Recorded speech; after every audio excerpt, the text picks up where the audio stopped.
जैसे जैसे समय बदल रहा है वैसे वैसे व्यासपीठ की भी जिम्मेदारी और बढ़ी है। सैकड़ों साल पहले समाज को धर्म से जोड़ने के लिए कथाएं की जाती थी। आजकल व्यासपीठ की यह जिम्मेदारी भी है कि समाज में फैली कुरीतियों को समाप्त करने में अपनी भूमिका निभाए और अधर्म के मार्ग पर चल रहे लोगों को धर्म के मार्ग से जोड़े।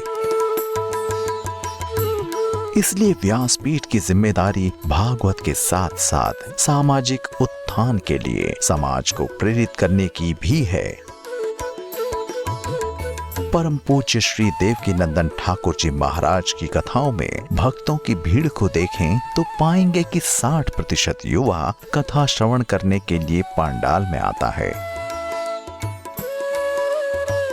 युवा महाराज जी को इसलिए पसंद करते हैं कि महाराज श्री मात्र भागवत का श्रवण न कराकर माता पिता के प्रति, समाज के प्रति, देश के प्रति जिम्मेदारियों के बारे में उन्हीं की भाषा में बड़े सरल तरीके से बताते हैं।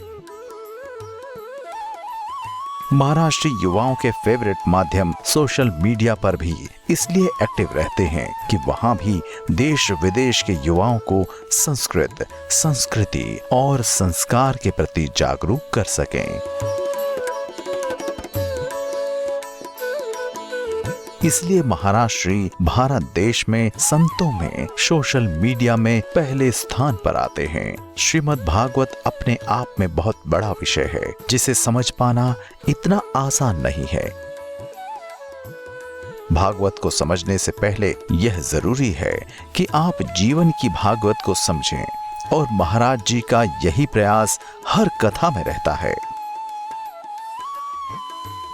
देश विदेश में महाराष्ट्री ने कल्चर टेररिज्म के विषय को सबके सामने रखा है। यह ऐसा विषय है जिस पर अभी तक किसी की भी नजर नहीं पड़ी थी। कुछ समय पहले ही महाराष्ट्री ने प्रयाग के नाम बदलने का बीड़ा उठाया था, जिसमें मात्र 2 दिन में 22,000 से ज्यादा भक्तों ने लिखित ज्ञापन दिया था। गौ रक्षा अभियान। अगर गौ रक्षक गुंडे होते हैं तो गौ की रक्षा करने वाले गुंडे हैं, तो गौ का वध करने वाले कौन है? काश ये कानून बन गया होता इस देश में कि गौ हत्या करने वाले को फांसी की सजा दी जाएगी, तो मैं गारंटी से कहता हूं गौ रक्षक गुंडागर्दी कभी नहीं करते। गंगा यमुना प्रदूषण। हमारे पूर्वजों ने ये गंगा, यमुना, नर्मदा, साबरमती, गोदावरी ये सब हमें दे के गए, ये हमारे पूर्वज हमें दे के गए। तो ईमानदारी से उतनी जिम्मेदारी हमारी भी बनती है कि हम भी आने वाली पीढ़ी को वो गंगा, वो यमुना, वो नर्मदा, वो साबरमती, वो स्वच्छ, निर्मल, अविरल बहती हुई वो आध्यात्मिक नदियां अपने आने वाली पीढ़ी को देकर जाएं, जिससे वो अपना कल्याण कर सके। श्री स्वरूपानंद सरस्वती जी महाराज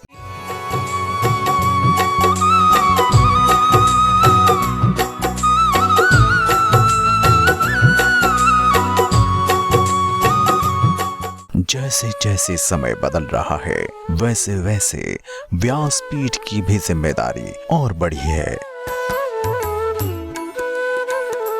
सैकड़ों साल पहले समाज को धर्म से जोड़ने के लिए कथाएं की जाती थी। आजकल व्यासपीठ की यह जिम्मेदारी भी है कि समाज में फैली कुरीतियों को समाप्त करने में अपनी भूमिका निभाए और अधर्म के मार्ग पर चल रहे लोगों को धर्म के मार्ग से जोड़े। इसलिए व्यासपीठ की जिम्मेदारी भागवत के साथ साथ सामाजिक उत्थान के लिए समाज को प्रेरित करने की भी है।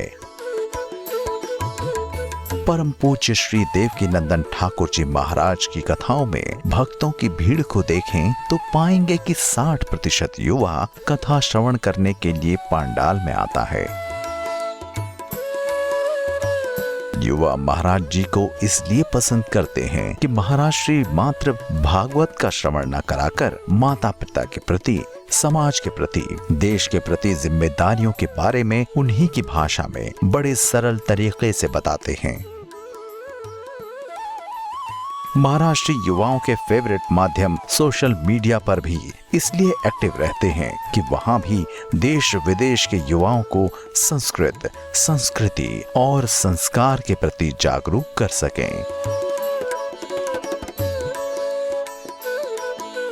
इसलिए महाराष्ट्री भारत देश में संतों में सोशल मीडिया में पहले स्थान पर आते हैं। श्रीमद् भागवत अपने आप में बहुत बड़ा विषय है जिसे समझ पाना इतना आसान नहीं है।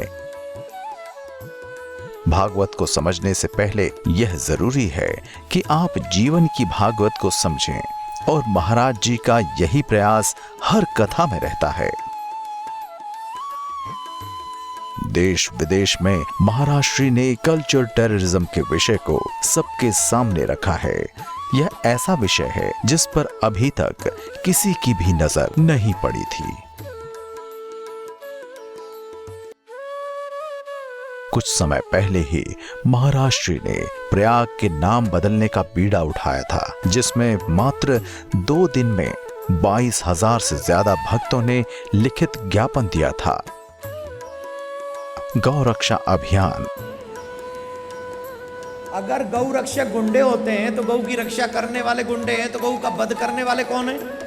काश ये कानून बन गया होता इस देश में कि गौ हत्या करने वाले को फांसी की सजा दी जाएगी, तो मैं गारंटी से कहता हूं गौ रक्षक गुंडागर्दी कभी नहीं करते। गंगा यमुना प्रदूषण।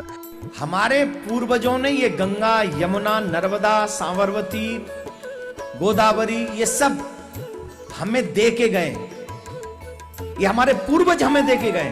तो ईमानदारी से उतनी जिम्मेदारी हमारी भी बनती है कि हम भी आने वाली पीढ़ी को वो गंगा, वो यमुना, वो नर्मदा, वो साबरमती, वो स्वच्छ, निर्मल, अविरल बहती हुई वो आध्यात्मिक नदियां अपने आने वाली पीढ़ी को देकर जाएं, जिससे वो अपना कल्याण कर सके।